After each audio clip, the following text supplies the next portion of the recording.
In the year 2086, over 68 years after the Shinjuku Showdown, the equation of the golden age of Jujutsu has finally been solved.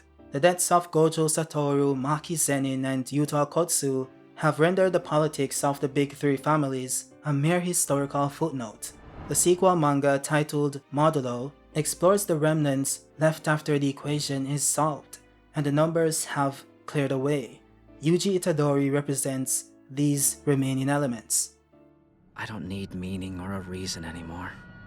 Maybe there will be some meaning to be found from my actions several centuries after I'm dead. And I'm sure that I'm just one giant cog in the wheel. And I'll keep on killing curses until I rust away. Because that seems to be my role in this war. Now, to call him Yuji Itadori is arguably inaccurate. The protagonist we knew, the boy who sought a proper death, does not exist in this futuristic landscape. What remains is a biological anomaly, a being that has undergone a total metaphysical transformation.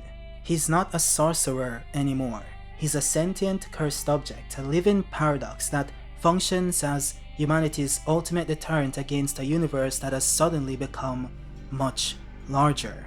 The purpose of this video isn't just to analyze his power levels. We're looking at his physiology. We're looking at how a human body becomes a static point in time, how the consumption of the dead paintings and the King of Curses rewrote his genetic code, and why his behavior in chapter 20, specifically his emotional detachment, is the terrifying result of a man who knows he has become a monster.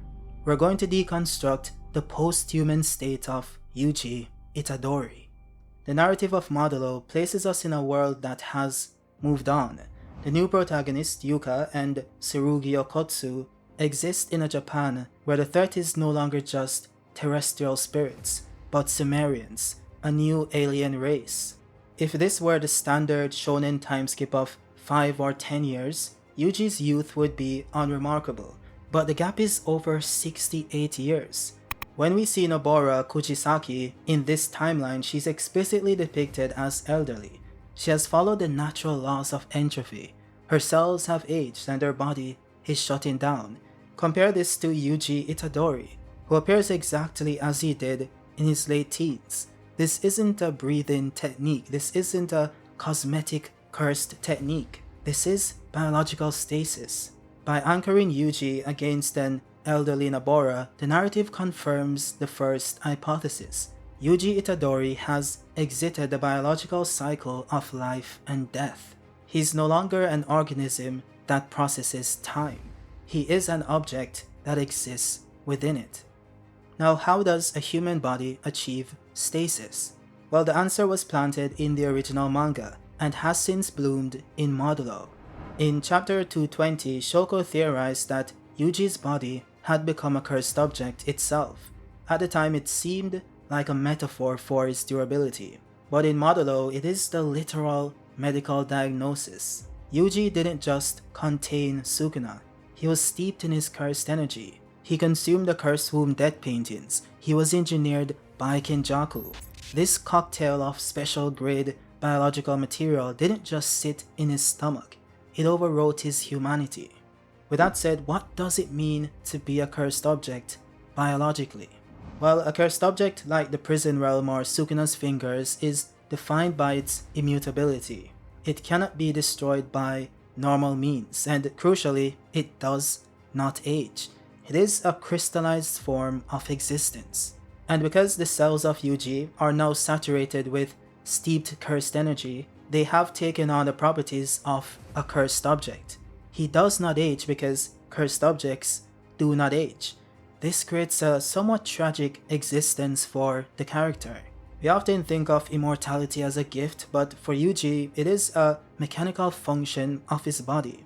He is a living cursed object. He is durable, not because he reinforces his body with cursed energy, but because his skin has the metaphysical properties of a special grade artifact.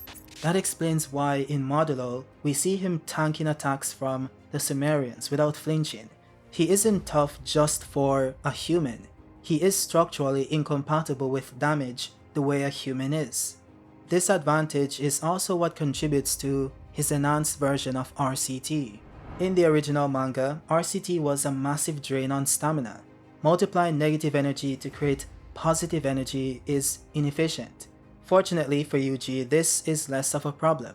Because he has mastered blood manipulation and because his body creates blood with the efficiency of a cursed spirit, he utilizes a regenerative loop per se. He simply commands his blood to stitch his body back together. So as long as he has cursed energy to command the blood, he cannot bleed out and he cannot suffer organ failure.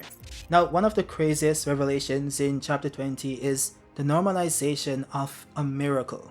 In the original manga, the Black Flash was a spatial distortion, occurring when cursed energy applied within 1/1,000,000th of a second of a physical hit. It was based on probability. No one, not even Gojo Satoru, could do it at will. It was described as being in the zone. But in chapter 20 of Modulo, Yuji performs a Black Flash, but he doesn't scream, he doesn't focus. It's shown as a casual attack to clear a minor enemy. This rewrites the power system. For a Black Flash to be casual, it implies that Yuji's nervous system and his cursed energy flow are now perfectly synchronized. There is no lag between his thought, his muscle movement, and his energy output. This once again confirms that Yuji has evolved past the human limitations of the nervous system. A human sorcerer has a delay, synapses fire, muscle contract, energy flows. Yuji's steeped body conducts energy instantaneously. This at-will Black Flash compatibility means that his standard output effectively has the multiplier. He isn't relying on luck anymore. He has mathematically solved the impact distortion. This anchors his status as the strongest in the Modulo era. He generates critical hits as a baseline function of his moveset. Or maybe that was just a coincidence and Gege wanted a hype moment for Yuji. Who knows, I guess we'll see. Now that we've covered the body, we must look at the mind.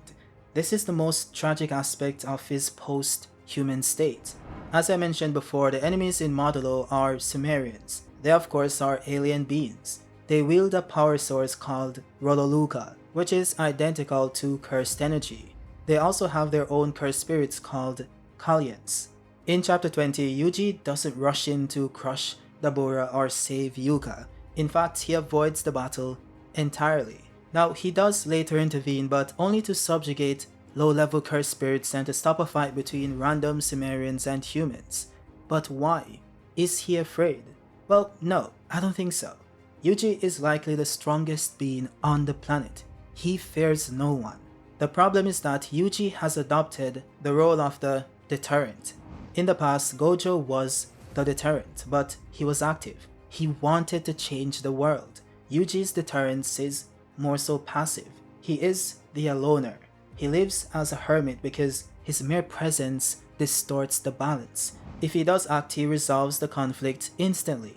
But he also robs the new generation of their growth. Or worse, he risks breaking the world he's trying to save. His avoidance in chapter 20 is the behavior of a nuclear weapon that has gained sentience. He knows that if he does detonate or fight seriously, the collateral damage might be too high. He is the cog that has become the machine, and the machine only engages when the system is about to crash. That explains why he said, "Haven't we had enough of Yuji Itadori?" which is a notion Gojo himself once conveyed. I mean, the thematic parallel is so tangible, you could feel it. Yuji Itadori is in a sense a man out of time, and that is the tragedy of the Modulo. The very first chapter of the manga gave Yuji a goal: die a proper death. He wanted to die surrounded by people. Modulo confirms that this wish has been denied. Nobara is old and likely dying. Megumi's status is unknown or deceased.